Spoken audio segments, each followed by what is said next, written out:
time is 6 p.m. We are going to go ahead and call the meeting to order. Can I have a roll call vote, please? Mayor Walter. Here. Vice Mayor Anderson. Here. Councilmember Hawkins. Here. Councilmember Wall did call in today. She is absent. Councilmember Larson. Here. Councilmember Cortez. Here. Councilmember Hughes. Here. We have a quorum. At this time, can we please rise for a moment of silence, followed by the Pledge of Allegiance?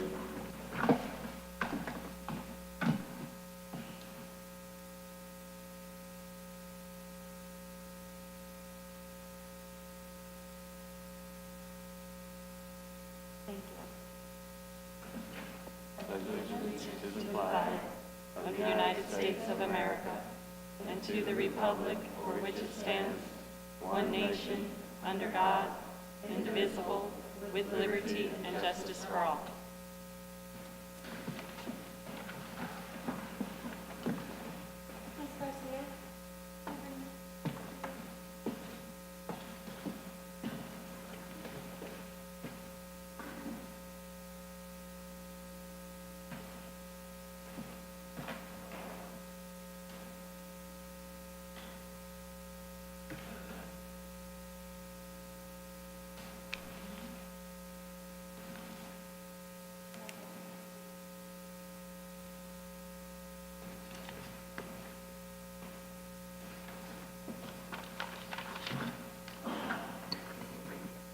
All right.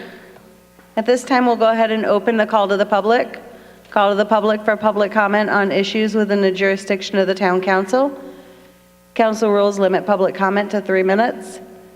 Individual council members may respond to criticism made by those commenting, may ask staff to review a matter raised, or may ask that a matter be put on a future agenda. However, members of the council shall not discuss or take action on any matter during open call to the public unless those matters are properly noticed for discussion or legal action. Do we have any at this time?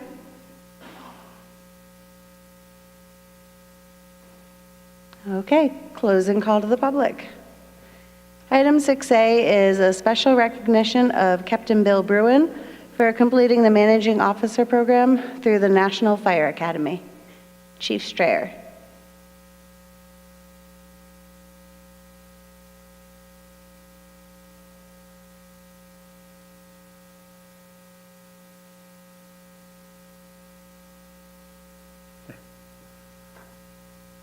Good evening, Mayor, Vice Mayor, members of council. It gives me a great deal of pleasure tonight to present a member of Florence Fire that has really done some great things in the area of training and representing the Florence Fire Department on a national level. Captain Bill Bruin has completed the Managing Officer Program at the National Fire Academy in Emmitsburg, Maryland. And I'd just like to read a little bit about the program, explain who these folks are in the picture with him, and then I'm going to ask Captain Bruin to share a little bit about his experience and obviously any questions you may have about that as well. We also have a second member that's going to be completing this program in May. I believe it's April or May, Captain Walter. So this is a new program, fairly new. There's about 250 members that have completed it throughout the United States. There will be thousands. So we're very early on in this. But again, I'd just like to read a little bit about it and then ask Bill to speak to his experience. So the National Fire Academy's Managing Officer Program is a multi-year curriculum that introduces emerging emergency services leaders to personal and professional skills in change management, risk reduction, and adaptive leadership.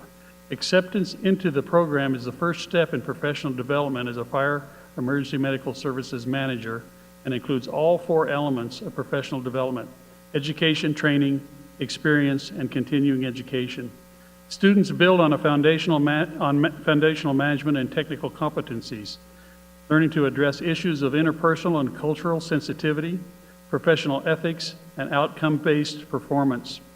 On completion of the program, they will be better prepared to grow professionally, improve their skills, meet emerging professional challenges, be able to embrace professional growth and development in their career, enjoy a national perspective on professional development, understand and appreciate the importance of professional development, and have a network of fire service professionals who support career development. Again, this is a national program. Couldn't be prouder of Bill and Captain Walter and others that are attending and what they've achieved, but Bill is the first member of Florence Fire to do this. So I just wanted you guys to see this picture tonight of him standing with the United States Fire Administrator, G. Keith Bryant, and the Director of the National Fire Academy, the Superintendent, Tanya Hoover. So that's him standing with those two individuals when he completed this program. So with that, I'm going to ask Bill to say a few things. Thank you, Chief. Good evening, Council, Mayor, Vice Mayor. First off, I'd like to thank you for giving me the ability to do this and giving me the ability to serve the community for the last 17 years. Through this program, I was able to go around the state and take 4 courses that were prereqs for this, so I got to network a lot with people in Arizona in order to do that. Going back to Emmitsburg, I was actually able to network on a national level. There were 50 people because there were 2 classes going on. In both those classes, they came up with an app on the phone so that we could all basically communicate throughout the year. So it's not something that you only do for 2 weeks throughout the year or for only 2 years. Those are connections that you never lose. The leadership training back there is on a national level. Whether or not we'll ever use that in Florence, it's still something, to put in your toolbox and use if there ever is a national disaster here. Other than that, thank you. You guys have any questions? Congratulations. Thank you. Councilmember Larson?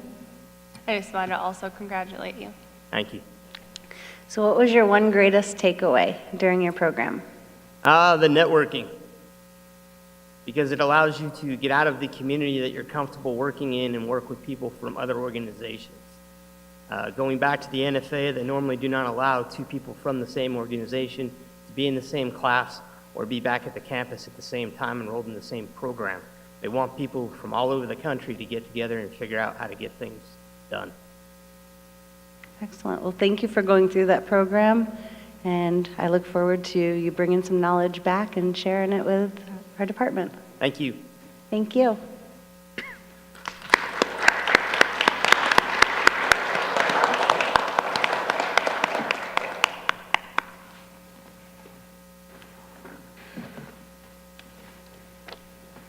Our second presentation is the 2018 Annual Report from the Greater Florence Chamber of Commerce. Ms. Jennifer Evans.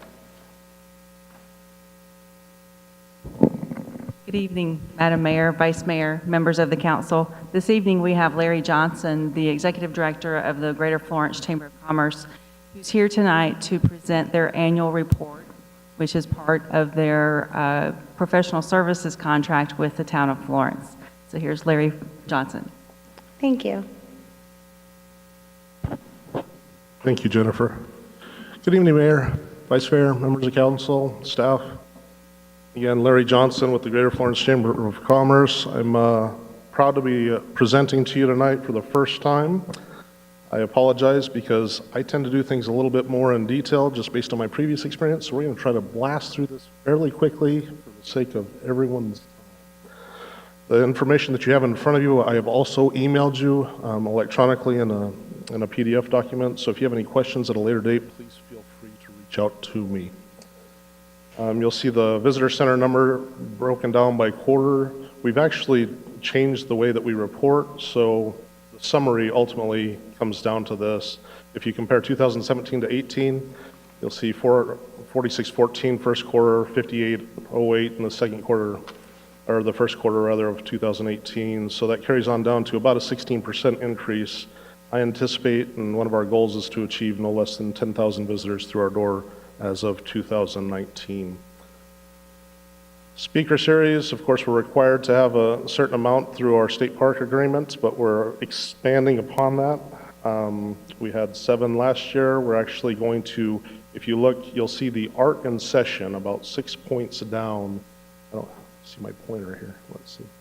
Art in session. We're actually going to expand this to a 4-part series, and that'll start in the, actually probably late summer, fall, and then into the spring of 2020. This was a very successful event, and I think that we need to leverage this opportunity more so in the peak of the season, because there's just simply more people here who are interested in this, and I think that will also help drive some of our numbers. We had, and again, I mentioned that in some of our goals, not only the art and session, but we also have 10 events that are planned to draw and create greater interest in the park.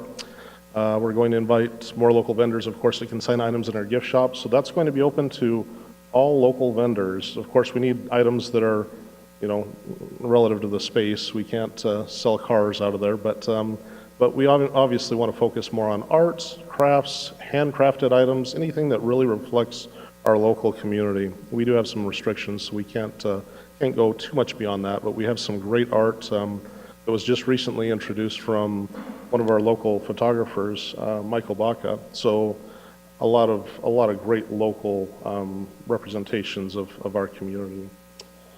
We're going to focus more on targeted marketing efforts for promotion for each event. So we're going to specify which areas that we're focusing on and who we're trying to attract based on demographics and, well, even geographical information. We're really trying to create a much more collaborative partnership with some of our regional area chambers as well as our area communities. And the reason for that is we obviously want to cross-promote. As I've said many times, I'm not looking for sponsorships, I'm looking for partnerships, and that's exactly what we're trying to portray in the extensions that we'll be reaching out to create more and leverage more networking with our partnering and neighboring communities. A little bit about our chamber too. I feel like I'd be remiss if I didn't mention some of the things the chamber's worked on.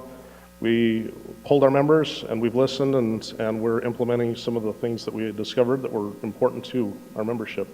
We're reintroducing the first Thursday in the mix. That'll actually happen this Thursday coming up. So if you get a chance, I've sent everyone the invitation, but that'll be at Carrie Bradley's office right off of Ruggles. So please come down. The duration will be 5:30 to 7 o'clock. And we're adding a couple of more elements to our in the mix to create more interest as well. CAC and SBDC, I actually was fortunate enough to bring on representation from Central Arizona College onto the board. And actually through that partnership, we're hoping to offer educational relevant subject matter to at least at an introductory level to provide some of our businesses with information that's relevant to their long-term success and sustainability of their businesses. From there, they'll actually be able to take continued educational programs at CAC if they want to delve further into some of the curriculum subjects that we identify. We also produced the brochure. Of course, I shared that with you at our last meeting, but these are circulated in partnership, of course, with the town. It's nice that we have a presence out there. It's something we've been missing for a bit, so just another effort to drive tourism. We've also, something I'm really excited about, well, and another thing that we've really focused on is kind of rebuilding and making our website a lot more functional and user-friendly, not only for the business community, but also for all of our citizens. It's just not, it could have been better, just like many things in life, and we're working on those improvements just to actually be more comprehensive and inclusive of all activities going on in the community and, of course, our businesses as well. And something that literally just came out, we have established a partnership with the Southern Arizona Chamber of Commerce Association. Because of the change in legislation in 2018, we're now able to offer 2 to 5 employee small businesses group rate discounts through a collaboration of Chambers of Commerce network, if you will, in the Southern Arizona territory. This is all through United Healthcare, so we're hoping to provide opportunities for our businesses to be able to actually afford, some of them to be able to afford healthcare for the first time ever through the discounts that we're going to be able to offer. So really exciting stuff there too. Some other projects, Historic Home Tour, of course, we're a partner of. Memories on Main car show is going fantastic, and I expect, thanks to much to the part of the efforts of Roger Bead, my incoming vice chair, we anticipate 200 plus cars this year. We're actually introducing 3 new events. Of course, they're in the works, so nothing's quite finalized yet, but One of them being the state of the town and county. I've mentioned this to you, Mayor. Also, the community awards banquet. I think I've mentioned this to a few of the council members as well as some of the leadership here. And then finally, our Muscles on Main car show. The car show has been such a success in the spring. The idea is to bring this back in the fall and also to potentially promote a cruise-in event once a month. Again, I'm trying to figure out ways to draw people in, make people aware of Florence, and continue a constant flow of well, commerce and consumers through our community and through our downtown. Something else that we're working on is our business directory relocation visitors guide. We'll start that here within the next couple of weeks, and then we're also pretty excited to announce a partnership with Country Thunder. Again, something the mayor is very well aware of, but we reached out to Country Thunder to provide a presence, to offer us a presence at their event. So the idea is to have a booth space. We're working with the museum to help us staff that booth space, but we just wanted Florence to take advantage of the opportunity that there are 30,000 consumers literally on the outskirts of town, and we want to expose ourselves to that consumer base. And beyond that, we're also working with, we're actually working on our tourism video with Tim Knavel from the Pinal County. He's economic development, but the idea was to actually play tourism-related videos on the screens next to the big screen at the main stage throughout the event, so we have constant exposure to that fan base. Again, focusing and exposing ourselves to Florence and our region to those 30,000 potential consumers that attend that event. So some exciting stuff happened there. And I'll close in saying, while we won't always agree, we must work together to build a greater Florence. So with that, I'm happy to answer any questions you might have, and I apologize for my doubling up of my logo up there in the right-hand corner. All right. Well, we appreciate your presentation. Council members, are there any questions? Okay, go ahead, Vice Mayor Anderson. I don't have a question. I just have a comment. This is the best presentation I've heard from the chamber since I've been here. And I know you guys are really doing a lot of good work. I'm hearing good things about it, and so you're to be congratulated. Thank you. Thank you, Vice Mayor Anderson. All right, thank you. We are looking forward to continuing working with you, and it's not biannual, it's every quarter, right? That's a quarterly report, yes. All right. I'll come as often as you want. Just let me know. I don't want to take up too much of your time. Thank you, Mayor. Thank you. All right, Mr. Ben Bitter, presentation of the 2019 legislative agenda. And you had a long day at the Capitol today. Good day. So, Excellent. thank you, Madam Mayor, members of the council. We have a program that we've done annually over the past few years, which is present a legislative agenda, kind of a set of guidelines wherein we would live within, try to promote the town of Florence at the Capitol throughout the legislative session. Combined with that, I've also put in tonight's legislative agenda, kind of an update of what we've already seen between the governor's budget and some of the first bills. But the overall goal, as you'll see, of the legislative agenda process is to simply allow the town of Florence to focus our efforts on the priorities of the council. So really a direction from you all as a body to us as staff, and as we go to speak at the legislature and rally support for the positions that the town of Florence is seeking. Just an update on the legislature itself. The session just opened on January 14th. The legislative sessions last about 100 days, and so that would put us about April 23rd, plus or minus, depending on how quickly they get through budgets. We have a new Senate president and a whole new Senate leadership, as well as a new House Speaker and House leadership. Senate president is Karen Fan, who is a former mayor and vice mayor in Prescott and Prescott Valley and Chino Valley. So very friendly to cities and towns, as well as Rusty Bowers, who's out of Mesa. Both have been league champions in the past for the League of Arizona Cities and Towns, and so we feel comfortable in moving forward with both of those, as well as many others within leadership, and feel that this can be a successful session for us at the legislature.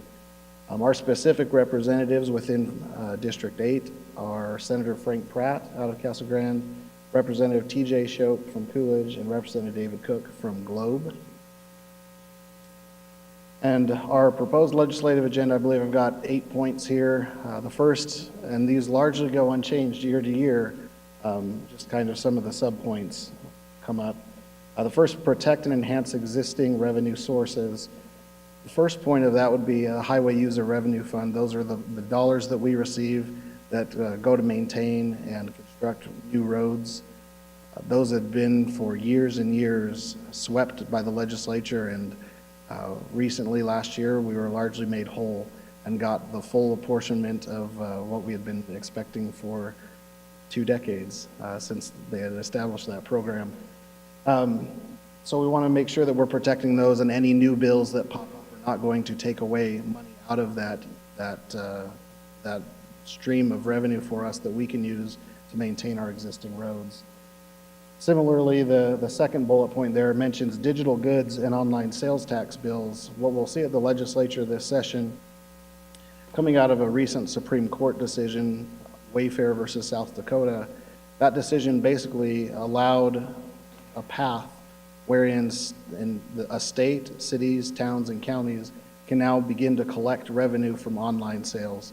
Previously, there was only allowed to be a collection of sales tax if there was a physical presence within a state. This sets a bar much higher now that places like Etsy or eBay, or in this case Wayfair, you can sell goods on those sites. They hadn't traditionally collected sales tax. Now the Supreme Court has said there is an ability to collect sales tax if you follow certain guidelines. The state of Arizona is very well set up for that. We have a few things that we need to correct, and those bills will likely be coming forth. That could be a large revenue boon for the state as a whole, as well as cities and towns. Somewhere in the nature of $40 to $50 million is what they're anticipating. Digital goods is mentioned there as well, and I believe we hit it later on as well, but basically digital goods, we had this bill last session that we spoke at length in council meetings as well as in legislative updates. This bill would basically exempt any sort of software or those type of services from sales tax, which would mean any of the revenue that we would get from, for example, selling TurboTax, any of that tax would disappear, because in the light of the bill sponsor, that is not a sale of a good, but a sale of a service. In Arizona, we typically do not tax services. So again, those are two of the biggest funds there that we'll be protecting and enhancing respectively. Number two, we'll oppose cost shifts to cities and towns. Again, if there are any sorts of projections in the governor's budget, we haven't seen that in the governor's budget, but in the legislative budget, if there is something that says we're going to charge the cities and towns for this, we would certainly oppose that. A good example right now that we've paid for a few years is the Department of Revenue. The cities and towns pay about $20 million per year right now for Department of Revenue operations, so the Department of Revenue can collect the sales taxes on the various transactions and then send that back to the cities and towns. So certainly something that we'll be looking at is, in this day where there is projected to be $1 billion surplus on the state level, that maybe that $20 million that cities and towns are paying right now to fund that state department, maybe that can go away and we can have the general fund the departments of the state. Third point, preserve local control. This is always one of our most important and our biggest talking points. This is for things anywhere from, as I mentioned here, incorporation to land use planning to business licensing. We've seen bills in the past that would say, if you have a home-based business, then you don't need to have a business license. Or if you have a home-based business, then it doesn't matter what your zoning category is. You can do your home-based business because a home-based business, by its nature, would only affect you in your home. And so we want to make sure that any of these type of bills, we're watching, looking over, and making sure that they don't have unintended consequences that could affect one's neighbor, for example. In terms of incorporation, obviously there are always bills that pop up regarding Santan Valley that we want to make sure that we're watching. While we don't necessarily take a stand one way or another on the incorporation incorporation of Santan Valley itself, some of these bills could be detrimental to incorporations into the future. That certainly could have an impact on the town of Florence. The fourth one I have on here is adopting positive structural reforms such as transportation infrastructure improvements, the north-south corridor in particular. We're very strong advocates for the north-south corridor. Anytime we can get in front of ADOT, their consultant HDR, State Land Department, or any of those type of agencies that have some sort of hand in the decision-making process for the location of the north-south corridor and subsequently the funding and planning of that route. We are there to be advocates for this project that was approved by voters in Proposition 416 in 2017, as well as the funding mechanism approved by the voters in Proposition 417 of 2017. We also seek to enhance the economic development toolkit available to towns, cities across the state. I believe we are still the only state in the country that does not allow tax increment financing, which basically sets the value of a property at the present day value, and as it grows value over the next few years, you can reinvest that within a district. Continue to work closely with the Arizona Commerce Authority as best we can as well. Similarly to that, enhancing tourism, any opportunity where we can get additional dollars into the Arizona Office of Tourism, we would be supportive of that. Public services, which obviously this has a big focus recently on protecting surface and groundwater. The bodies of the legislature all passed the drought contingency plan last week, or at least a plan to move forward with the drought contingency plan signed by the governor on January 31st, which was the day of the deadline. Obviously, there will be much more work associated with that plan and the specific elements and what that means for the state moving forward. We will stay active involved in that. And then finally, do no harm. I just put this on here because it's kind of one of those things that we don't want to hurt the legislature as long as the legislature doesn't hurt us. We don't want to have any sort of antagonistic relationship, and we certainly don't feel there is. We want to be partners, and we want them to be aware that we're here to support them, provide information when they need it, and really help them to make sound policy across the state. So this is effectively the legislative agenda. In order to implement these things, I've got a few tasks, and then we'll talk about things that we've already done and we'll continue to do as well. First of all, we'll advocate in support of this agenda. We'll coordinate activities through the League of Cities and Towns. They have active lobbyists that are at the Capitol every single day, and multiple lobbyists that are very well trained and very well respected at the Capitol.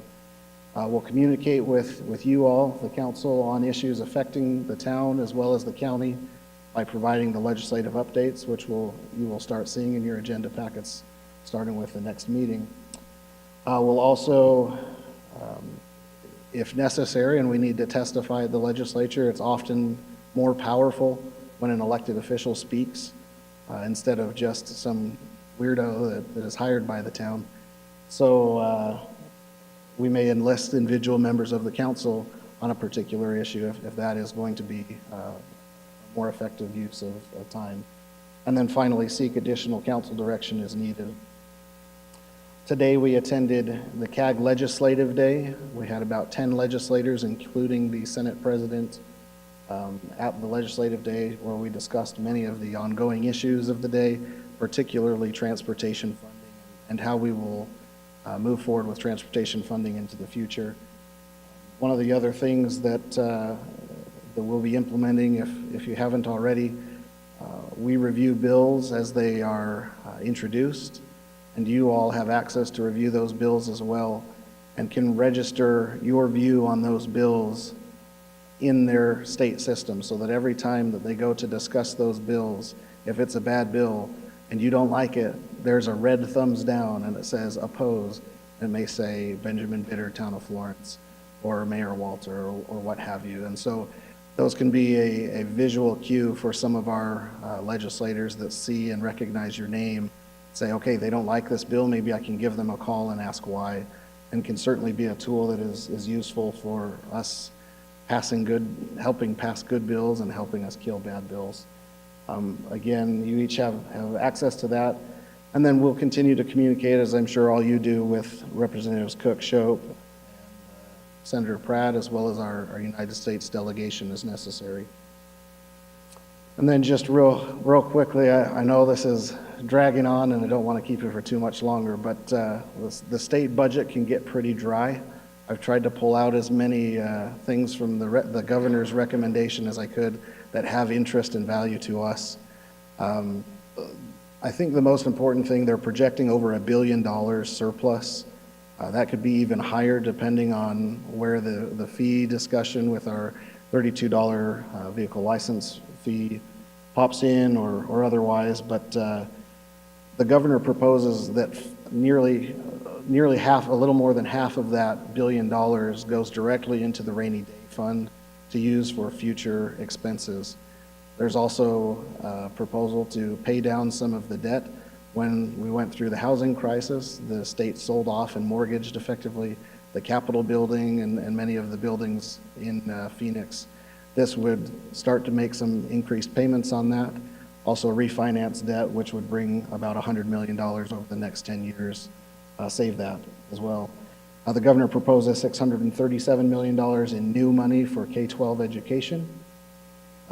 The other big thing for us is it fully funds the highway user revenue fees, or highway user revenue fund, which is about $4 million additional for cities and towns. About $16,000 of that, just estimate, based off of population, would come to Florence.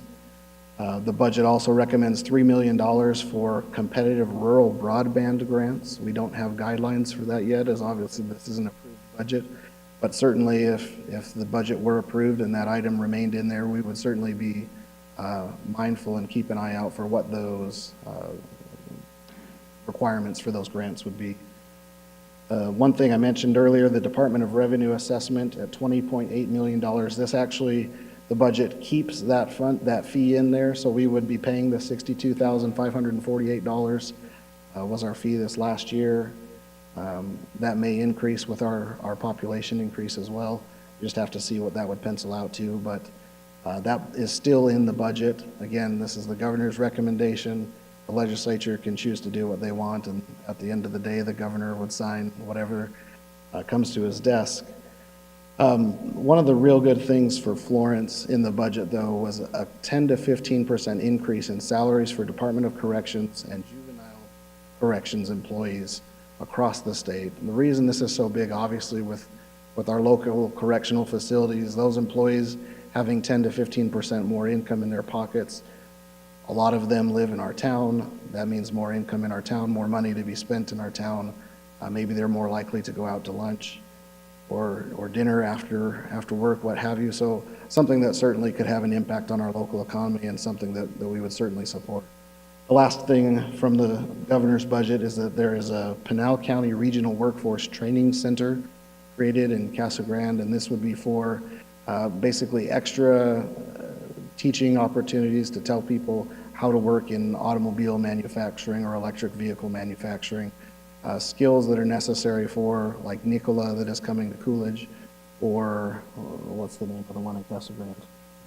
Lucid, yeah, there you go, Lucid in Casa Grande. And so things that are popping up in the county certainly are hitting the radar of the governor, and I think that that's a good thing as well. Now I think there's 8 bills I've got on here. I'm going to blow through these. The first, Senate Bill 1001, is a repeal of the $32 fee that was put on as a result of the last legislative session. Senator Ugenti Rita is sponsoring this bill. The amendment that was approved in the committee says that, and this is just going to legislative intent, so it doesn't necessarily mean that this would happen, but she wants to repeal the fee, but any of the revenue that's lost would not be taken out of HERF, is the intent. And so there's somewhat level of comfort there, but we also know that that's just an intent, and so if they decide to sweep that money back again, then they certainly could do that. House Bill 2047 is a bill sponsored by Representative Cook. It is a redistribution of about $10 million of HERF that would go to counties that are smaller than Pinal County. So Pinal County, Pima County, and Maricopa County would see less HERF, and the counties that are smaller than Pinal County would see additional HERF. And in addition to that, it's the smaller cities within those smaller counties. And so this is certainly targeted towards more rural counties and smaller cities that would mean less of an ability for us to pave our roads. And so we are certainly opposed to any sort of recalculation of the distribution of HERF funds. House Bill 2158 is a very interesting one and one that all cities are united in opposing. This would get rid of any ability for cities and towns to charge sales tax on food. Just by way of reference, the town of Florence collects about $336,000 per year in sales tax on food. That is 7.3% of our total collection of sales tax. So we would, in the wake of this bill, we would lose $336,000. Many communities across the state have percentages that are much higher than the 7.3%. The town of Mammoth in Pinal County actually has about 30% of their sales tax revenue comes from tax on food. So that could be a very large hit for many communities across the state. The last bill on this page, House Bill 2201, sponsored by Representative Carroll, that would require that all city councils would be run on partisan ballots, meaning you'd have to put a little R or a little D next to your name. We feel that municipal elections and municipal services are nonpartisan and that there's no benefit to having R's and D's next to name, because what we do, whether we pave streets or make sure the wastewater plant is running, that doesn't require an R or a D. And so we are certainly opposed to anything that could overturn the long system that we've had in nonpartisanship within the state. Last, for regulated water company violations, House Bill 2405 is sponsored by Representative Shope. This is something that's come out of the discussions from the Corporation Commission in the cases with Johnson Utilities. There has been discussion as to whether or not the Corporation Commission has authority to appoint an interim manager over a company that is, or over a utility that is not meeting the standards of the Corporation Commission. This is clarifying and saying the Corporation Commission certainly does have that authority. So this would be something we would be strongly in favor of and want to make sure that we are supportive of with Representative Shope. House Bill 2100 is an appropriation for the 2020 census of $2.5 million to cities and towns to help fund the outreach efforts for 2020 census. We often think that that's far away, but we are now about 14 months away. And as we ramp up and people have questions about how they're going to fill out the census, that's something we're going to need to get out. The word about every person that is counted in a census brings about $1,950 to the community. So it's a big deal that we get everyone counted, and we would be very supportive of that. Final two are updates to the agenda, or updates to the original presentation that is in your packets, but I thought important to talk about. We already hit digital goods, but that now has a number as of today. It was issued a bill number, so if you wanted that to write down, that Senate Bill 1460. Again, we would be opposed to that and the fiscal impact of that. And then Senate Bill 1165, something that is very prevalent in discussion at the legislature, and I think even in social circles right now across the state. And something that we have a discussion item on, or an action item on later in the agenda as well. But Senate Bill 1165 is the wireless communication devices distracted driving bill. This is supported by the Senate President as well as the Speaker of the House. I've seen an amendment as of today that would even make it further expansive to include things like smartwatches and electronic devices of any type like iPads. Even though an iPad may not be a wireless communication device as it was defined in the current bill, an iPad, you would not be allowed to watch an iPad either while driving if you can't use a phone, imagine that. So again, something that has wide support, and the governor has already signified if he gets a distracted driving bill that he will sign that. And so we certainly are supportive of Senate Bill 1165 with Senator Brophy McGee as well. With that, I am happy to take any questions you may have. Sorry for the length. No, you did an excellent job presenting the information. Councilmember Hughes. Thanks, Ben, for taking us down there today. Thank you for spending the time on the phone so we could get registered and ready to lock and load. Can you give us specific instructions on how to contact our representatives, like email addresses and stuff like that? Yep. And how we can support or oppose a bill? Absolutely, yep. I've got contact info, and then as well, if you want additional training on that state website, I'm happy to walk you through that and show you how that works. Okay. You want us to do that individually, or? Yeah, that works just fine. Sure. Okay, thank you. All right, thank you so much. Thanks.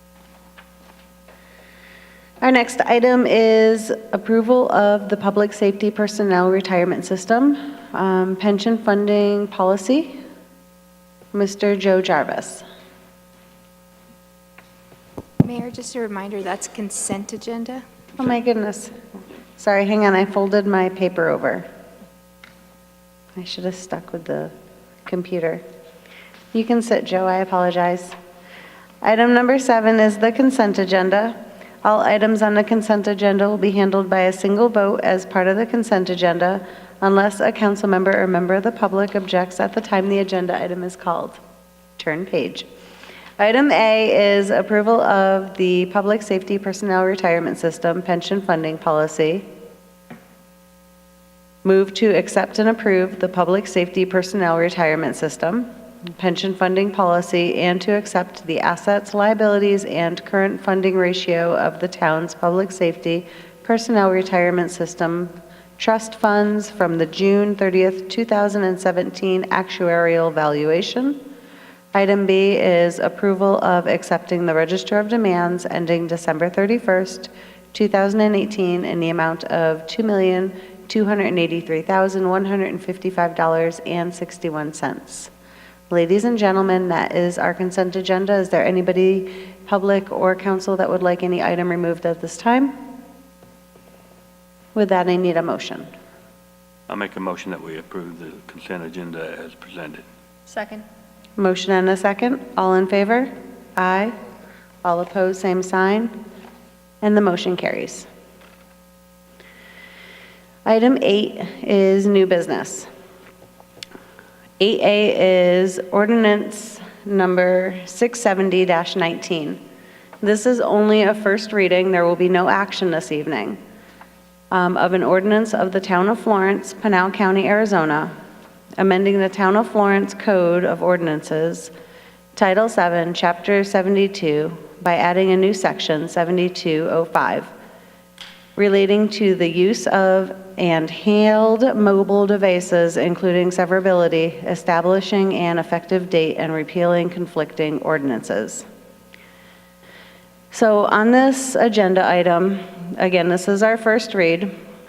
We also have the assistant to the town manager, Mr. Benjamin Bitter, who will be available to us this evening to answer any questions that we may have regarding the legislative aspect of it, as well as our police chief, Dan Hughes, to answer any enforcement type questions regarding this first read.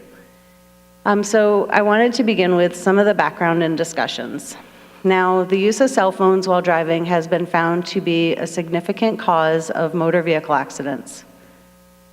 At least 38 states and Washington, D.C. have enacted some form of restriction on cell phone use.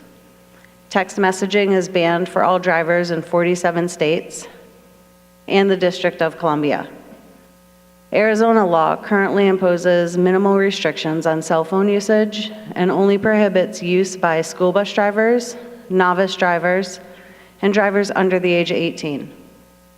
In the absence of comprehensive state law, 13 cities and towns in Arizona have now passed ordinances restricting cell phone use and texting by drivers. To date, the cities of Glendale, El Mirage, Phoenix, Sedona, Surprise, and Tucson, the counties of Coconino and Pima, and the town of Oro Valley have the ordinances in place.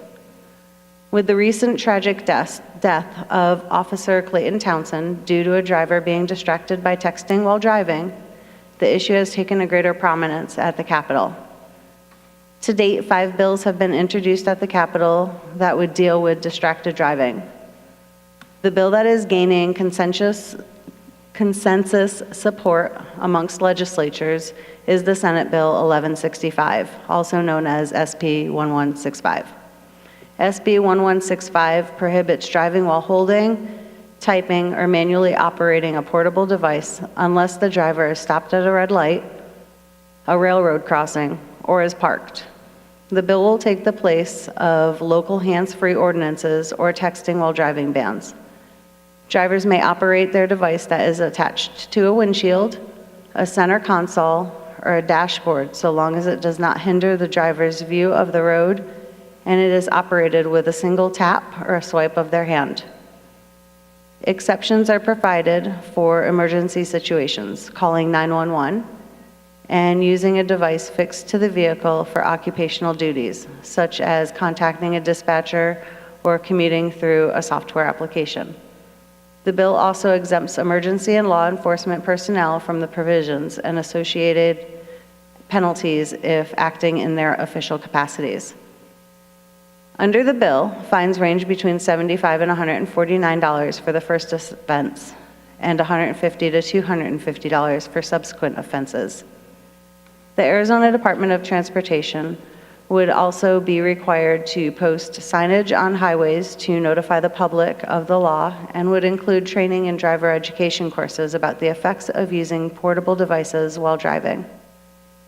The governor has publicly stated his support for a distracting driving bill, and he has said he will sign whatever bill arrives on his desk. Assuming this bill was signed into law, it would take effect on the general effective date of bills, which is 91 days after the legislative session is over, meaning the effective date is more likely to be August 2019. While the proposed ordinance generally mirrors SB 1165, some aspects become void if and when the governor signs a bill. The proposed ordinance would prohibit handheld cell phone use while operating a motor vehicle. The violation would be a civil offense that would include a $250 fine. The violation would be considered a primary offense, which means an officer could use the observed violation to initiate a traffic stop on a vehicle. Appropriate exceptions would apply, including if the driver was communicating an emergency to emergency personnel. If the town council chooses to move forward with this ordinance, staff would strongly recommend that the council also sends an accompanying letter to Senator Kate Brophy-McGee, who is the sponsor of SB 1165, mentioning the council's support for her bill at the state legislature. And understanding that her bill, if passed, would preempt this ordinance and expressing a desire by the council to put into practice sooner the concepts contained within her bill. There is a sample letter that is included in this packet and could be sent to Senator Brophy-McGee's office under the mayor's signature. Staff further recommends that should the governor sign a bill that conflicts with or preempts this ordinance, that the town council rescind this ordinance prior to the general effective date to clarify that the town is not in conflict with any state law. Under SB 1487 from 2016, the town could lose shared revenues if it determines it's passed a law that violates a state law or the Constitution or that otherwise conflicts with the state law, which is why I said that previous statement. Now, this agenda item in this first read came up because in December, I ran across a gentleman who founded Hands Free Arizona. He's going to be coming to our council on February 22nd to give a presentation. Just a little bit about him is he was a former firefighter in southern Arizona, and I'm just going to read a little statement that he gave me to share this evening. He often responded to the tragic yet preventable traffic collisions caused by distracted driving.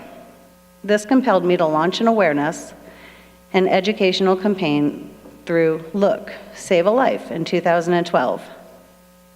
In a sad twist of irony, nearly a year later, on October 4th, 2013, I was living this painful reality when a distracted motorist came close to ending my life. A motorist traveling at an estimated and posted speed limit of 45 miles per hour looked down to see who was calling, swerved into the bike lane, and struck my girlfriend and I from behind as we were cycling on the morning of her birthday. This resulted in very serious injuries, taking me away from my career as a firefighter, and has given even more reason to encourage others like yourselves to take action. Furthermore, Look, Save a Life has now become a conduit for families who have become tragically impacted by this growing epidemic to speak out.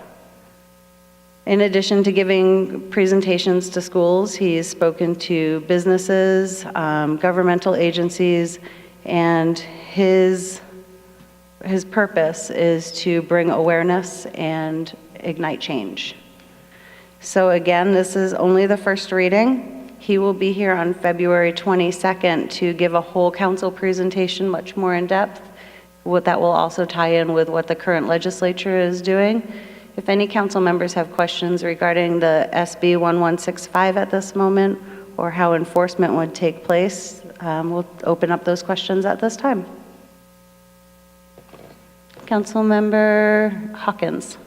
Well, I don't have any questions on it. I think this is long overdue. It's just a common sense law that this legislature has put off for way too long, and why I have no idea. It finally took the police officer from Salt River Police Department being killed before they finally woke up, but I think this is something that we definitely need. Yes, Chief Hughes, come up, please. Thank you. Mayor, Vice Mayor, council members, should this ordinance pass, we'll probably make copies and take it to the Florence High School and give it to all of the seniors and juniors who might be driving, to at least educate them on what could happen. We try to do that now, but this would be something that we would even take that another step further if this is passed, or when the state passes their state law. We will do that in an effort to save lives. Thank you. I appreciate that. Thank you. Councilmember Hughes? If the citizens are going to help enforce this, unfortunately, won't they be using the phone to take pictures of other people using the phone? They may. It could come from a passenger. It could come from somebody along the roadway. Many times, even myself, I've looked over and seen people looking down at their phones. I might have been guilty of it, but no more. And some questions? Yes. Councilmember Larson? While I recognize Officer Townsend's tragedy and how that all took place, and recognize also that I was very shocked when I moved here myself that we didn't have a texting ordinance as far as from the town's perspective or even the state's perspective. I also believe in analyzing the data out there. And while the texting aspect I completely agree with, as far as looking down at your phone, I feel that there's overall, with both the Senate bill as well as what we're proposing here, we have to look at the data that there was more than 30 studies that have concluded that hands-free devices are no safer than a handheld device. As far as the issue comes with, the brain is still distracted by the conversation, which again, you can't prohibit. Even having somebody next to you are still going to be distracted by that conversation. So the texting aspect I understand, and I can get on board with 100%. I struggle with the speaking on the phone aspect. I know personally for me, when I have Bluetooth in my van, and I have kids in my van. They can't have both run the TV system that they have in the back, run with the Bluetooth, and oftentimes I'm having private conversations that I don't want my kids being involved with. So I take it off of the Bluetooth, because to me it's less of a distraction to have my children screaming in the background that they want the TV on than it is for me to have the hand up to my face and be talking in the same conversation anyway. So to me, I see that and like I said, the studies have proven that there's no difference as far as from a safety aspect is concerned. So to me, I struggle still with the expanding it beyond a texting or even Facebook or any type of, if you can narrow that focus down to communications that aren't verbal, holding the phone, I guess. I don't know how that would be worded, but that to me that's where I still struggle with this. Well, I think what you're really going to see from a law enforcement perspective, people get distracted for a number of reasons. Right. Most enforcement action is going to take place from someone who is really crossing the line, not just once or twice. You go down the road and see people who drop something in their lap and they'll look down and they go, I think you'll find that enforcement action taken will have to be something severe, something that's really caught an officer's attention to see that it's caused someone to move over a lane or something like that. That generally is what happens. It's going to be more realistic, and we're not just going to pull someone over simply because you have something in your hand. I think you'll find that it's not going to be abused by law enforcement, certainly. Well, I understand that's your intention, but I believe the law should also reflect that. So if that's the way that you'd like it to enforce it, and that sounds to me very fair, then that's the way that I think it should be written, as far as if there's a probable reason to believe that that person is distracted, that's the way that they should be pulled over for that reason. And and it should be focused, like I said, more narrowly on texting or being distracted where you're looking down. However, that's, I guess, you'd like to see that. I think you'll find that will happen even across the state. It's kind of like, to be honest, with speeding. People know that we're not going to stop you for 5 miles an hour over the speed limit. Right. We look and see, are you distracting? Are you weaving in and out of traffic? Are you causing a hazard? And they normally get stopped. Do we stop everyone for 3, 4 over? No. When you get up there and you're really becoming an issue, a hazard for other drivers, officers make the stop. And I look at this very similar. And I can tell you, for the Florence Police Department, we will enforce it in that way. What's really a hazard, we'll take appropriate action. If it isn't, we're probably not. Okay. At least that's my promise to you as a council. Absolutely. One person. Councilmember Cordes.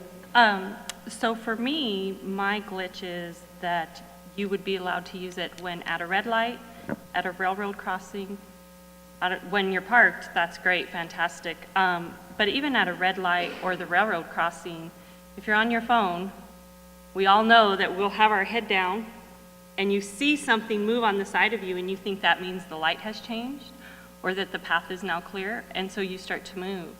So in my opinion, I don't think you should be allowed to use it at a red light or a railroad crossing. Those are two very dangerous places to be and to be distracted while you're there. I try my absolute hardest to never use my phone other than talk when I'm on it in the car, and I have Bluetooth as well, so I typically use my Bluetooth in the car. So those two things I would hope that somebody would at least address and bring up, that, hey, maybe we shouldn't even allow it at those two places. As far as getting the word out, I would suggest that you get flyers out to the district. They have a program that they can send it to every parent, to every school, to every staff member, because although we have Florence High School here, we still have Poston, Butte, and Santan that have students that attend them that are residents in Florence. So it'd be great to make sure that we kind of just covered our whole basis in that. And then I just want to welcome everybody to the regulations that the trucking industry has had for many years, that has had to be a hands-free device, and their tickets are much higher if you get caught. We're talking thousands of dollars, and you could possibly lose your license. So welcome, everybody. Thank you. And we'll be happy to work with Poston, Butte, and the others. I think we're happy to do that. As many kids as we can touch and educate them on proper driving, we'll do that. Thank you, I appreciate that. And again, I want to invite everybody out to our next council meeting. Monday is a holiday, so it will be the following day, which is, John? The 19th, February 19th. We were talking the other day and I had the wrong date. You just said this guy. I probably said it again. You just said he was going to be on the 20th. So February 19th is a Tuesday, and Mr. Brendan Lyons will be coming out giving a presentation to council. We'll have the second reading and take a vote at that time. I'd like to make a comment. You passed me up. You didn't ask me for any comments. Well, I apologize, you didn't give me any hand motion. Well, first, I would like to commend our mayor for doing all the work she's done to bring this forward to us. I think we owe you a vote of gratitude here tonight. Just to show how important this is, I'm sure some of us watched the Super Bowl yesterday, and if you notice, one of the ads on there was a company selling a device that fits in your cup holder to hold your phone. So you don't have to have Bluetooth. You can get all kinds of devices to hold your phone. Bless you. So I've got one in my truck because my truck doesn't have Bluetooth on it. So I've got one on the windshield. And I have my phone in it coming down here tonight. So those are available to us. I think this is a good ordinance that we're trying to post. I agree with Councilman Cordes. I think that's sort of strange too about, not being allowed or allowing it at road crossing and stoplights. I think that's sort of silly, really. But if that's what the state law is, we can tell them that we don't like that, but we'll probably have to live with it.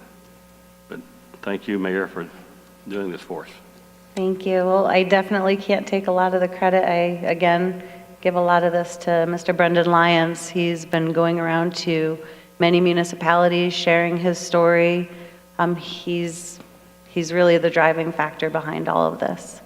So I just am thankful we have an opportunity to bring it to our community. All right, with that, we will move on to the next agenda item. Item B is discussion, approval, disapproval, affirming the April 1st, 2019 rate increase approved by Town Council by passage of resolution number 1664-18. Mr. Joe Jarvis. Good evening, Madam Mayor, Vice Mayor, and council members. The purpose of this request for council action is for you to affirm the decision that was made by the previous town council on April 1st, last calendar year for resolution 1664-18. The reason we're bringing this back to you is that, one, we have 2 new council members, and in addition, bringing it to your attention and to the public's attention of the intent of resolution 1664-18. Last calendar year, the town went through a specific process in order to present the reasons and justification for increasing the water and sewer rates for the next 5 years. They were based upon the analysis completed by Wheeldown and Financial Services, and it was based upon the anticipated revenue coming in, the anticipated improvements that needed to be done to the water and wastewater system over the next 20 years. This evening, I'm bringing back this resolution for you for your consideration. I have up on the screen the last presentation that was presented to the community back in May of 2018 as part of the public process. In addition, I have a copy of the resolution 1664-18 that signified that the town council was interested in scenario number 3. Scenario number 3 included rate increases for each of the next calendar years through April 1st of 2022. I have a lot of material I could go over. Many of those pieces have been discussed previously, but I'm ready and willing to discuss them again. Okay.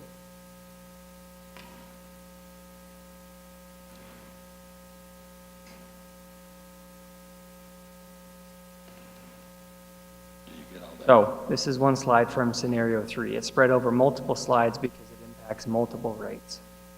Madam Mayor, council members, what additional questions or comments can I respond to at this time? Are there any questions, especially from our new council members? Good. Okay, no, you've kept us apprised the entire time, and we appreciate the presentation. Okay, if there's no question or comments, I welcome a motion. I'll make a motion to affirm our April 1st, 2019 rate increase approved by the town council by passage of resolution number 1664-18.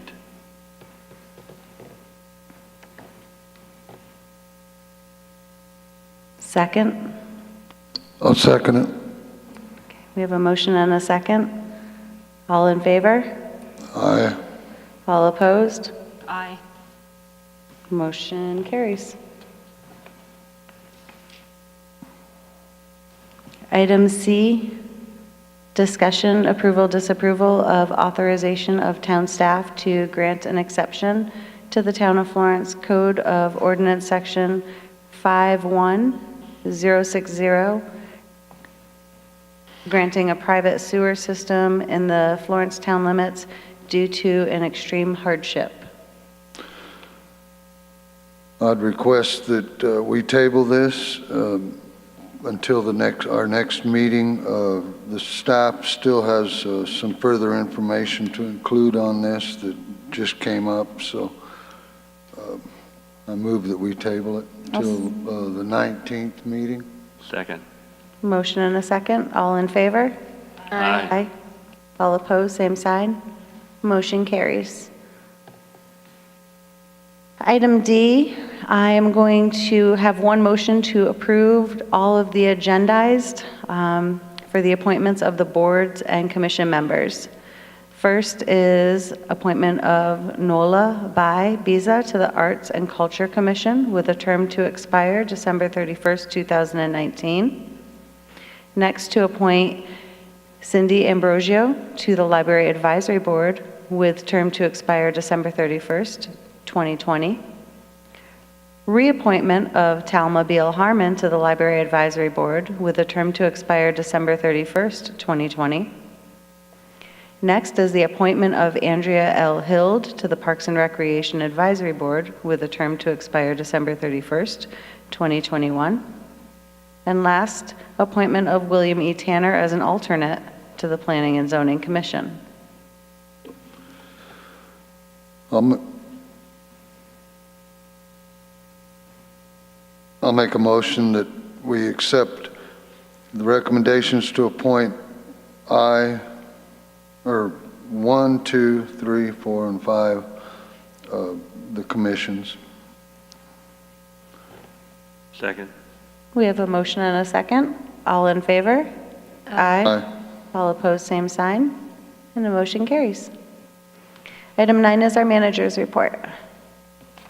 Madam Mayor, members of council, I don't have anything in addition to the manager's report that was provided in your packet, but for those in attendance and those watching on TV, the town of Florence has retained the services of a corporation called Green Play LLC to do our parks, trails, and open space master plan update. And I hope that a number of folks from the community were able to attend. I know that a number of our council members attended, but a series of focus groups were held last week, the 29th, the 30th, and the 31st. All those meetings were planned to last about an hour and a half. Some of them were shorter, some of them are longer. And the intent was to ask a series of questions to develop a feeling from the public and from stakeholders in terms of what's important in terms of investment in our parks, trails, and open space in the future. And from talking to Brian today, I got a debrief today. I'm looking for Brian. He's right over there. Very good. It sounds like those meetings went very well. We got a lot of input on a number of topics. Secondarily, I wanted to provide an update on the downtown wireless fire alarm. As council knows, last year the town contracted with a company called A&R Alarm to install wireless fire alarm system in the downtown.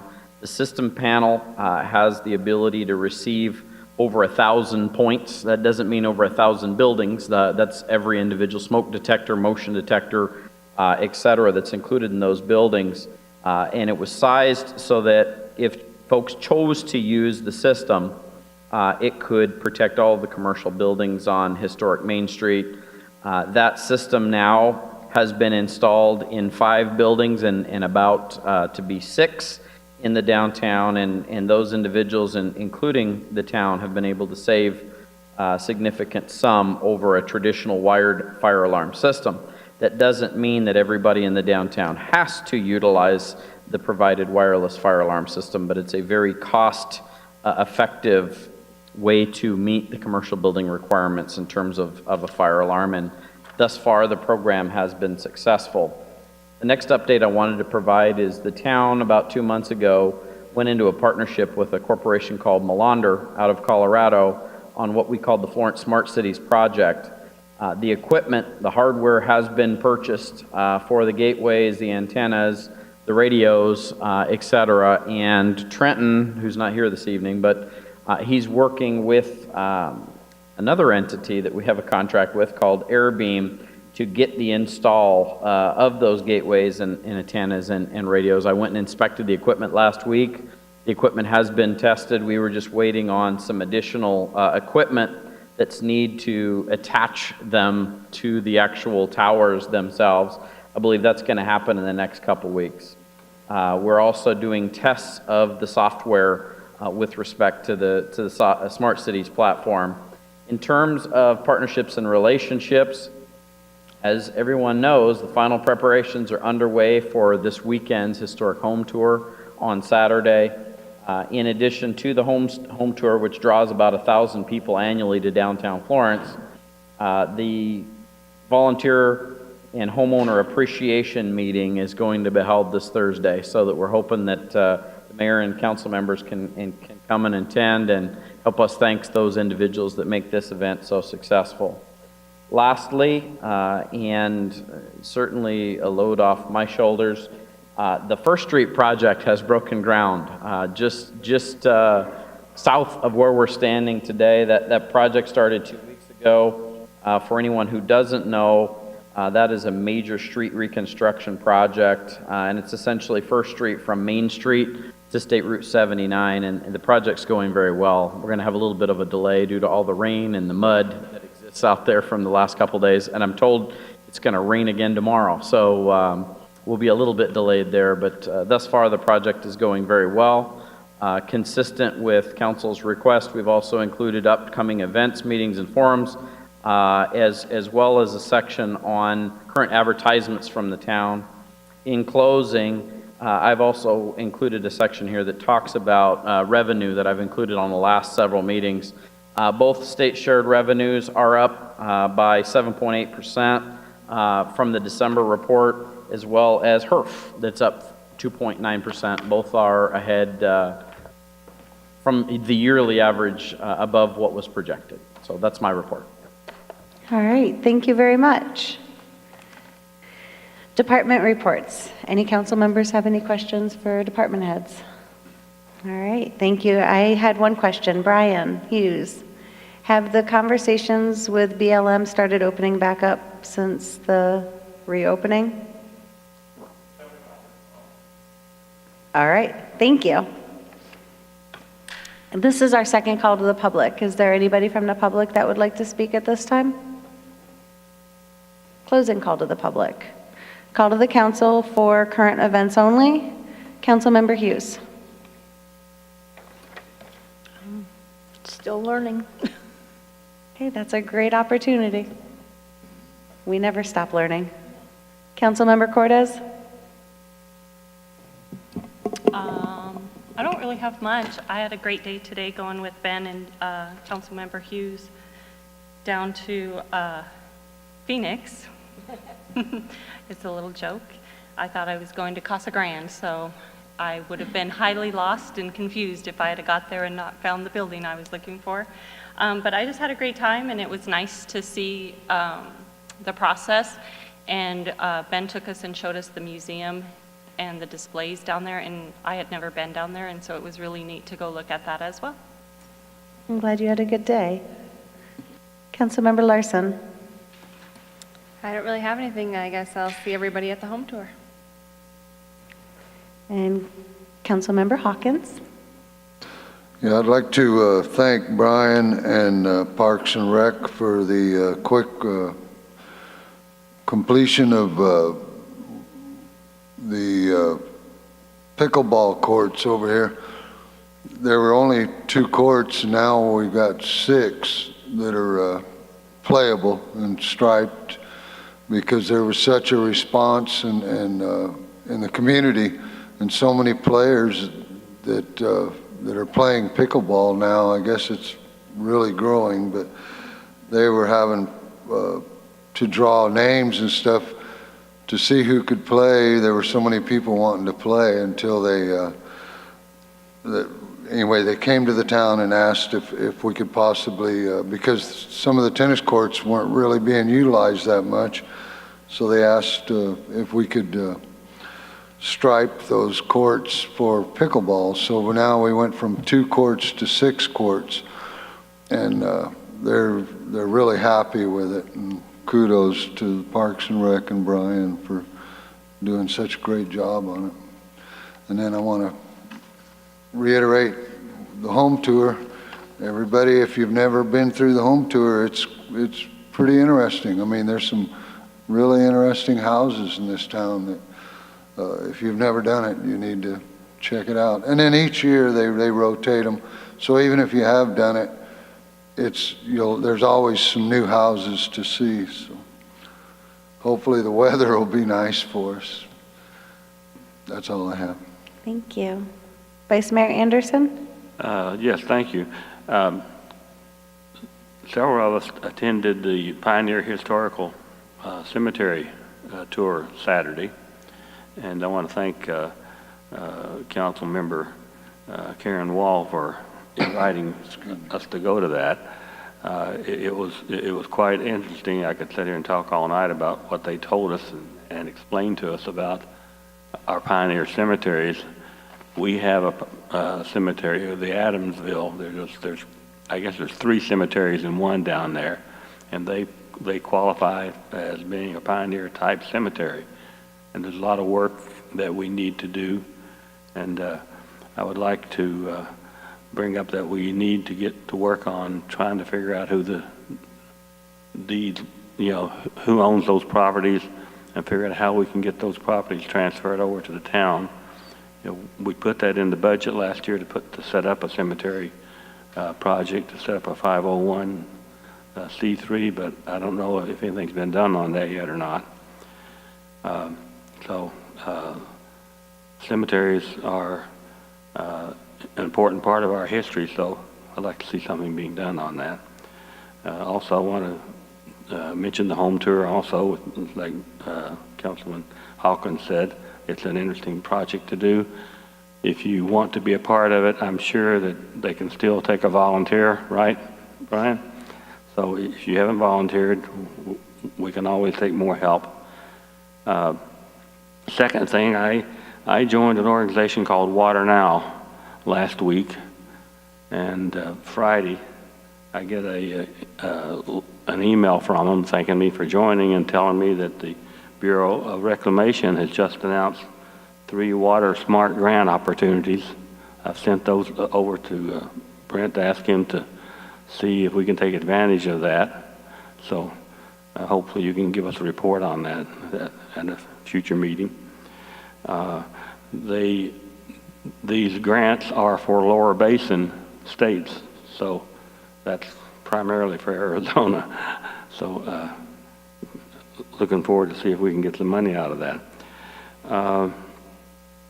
The other thing that I would like to ask, and maybe we can talk about this at a future meeting, we have had, or at least I've had people asking me out in my neighborhood about what's going on for different projects, different land movers out there moving things around.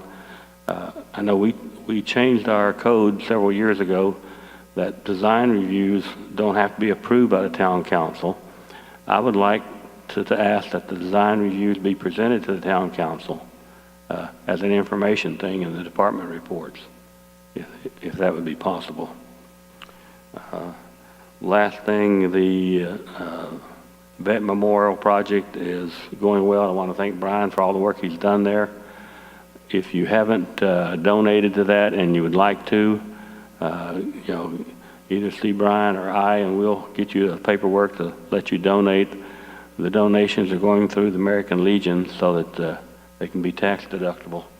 And We're trying to get that project going and getting some money in. Thank you. Thank you. All right. Well, I just want to say thank you, Parks and Rec. Brian, the meetings, I had an opportunity to attend this past week in multiple areas of our community. The feedback that we received, it varied just depending on who was talking. And what I really appreciated about it is there will be a survey that's going out to residents. And I just wanted to make sure that was clearly communicated. Some of the residents will receive a survey in the mail. They're going to be selected at random. Open to the entire community is going to be feedback that you can give online via the computer. So more information about that will come. We've just started this process, and we're really looking forward to hear from the residents and move forward with a plan of action. And we have our home tour this weekend. Hope to see everybody out and about on Main Street. It is going to be an amazing weekend. Hopefully, we do have good weather, and this rain passes us. We have an executive session this evening. We will come out and adjourn from the executive session. So at this time, I need a motion. Make a motion, we adjourn to executive session. Second. Motion and a second. All in favor? Aye. All opposed, same sign. And the motion carries. Thank you.